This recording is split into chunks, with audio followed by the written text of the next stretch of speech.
Si çdo vit në mes të gushtit neve kemi shiun e meteorëve. Llogaritet që të jetë data 12 deri në 13 maksimumi i rënies tyre. Por ky maksimum mund të spostohet edhe në datën 11 ose 14. Prandaj këto 4 ditë ne duhet kemi të vëmendshëm të shohim shiun e meteorëve.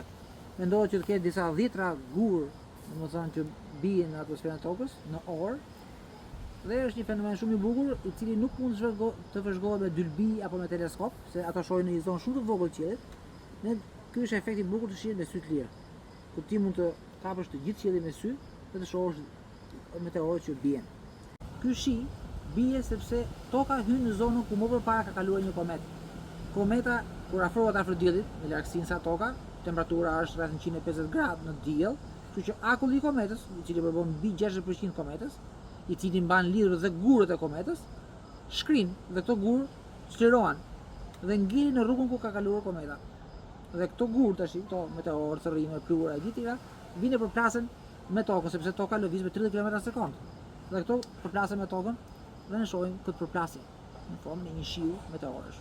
Pra, në tokë nuk bie vetëm shi, borë, por bien edhe gurë.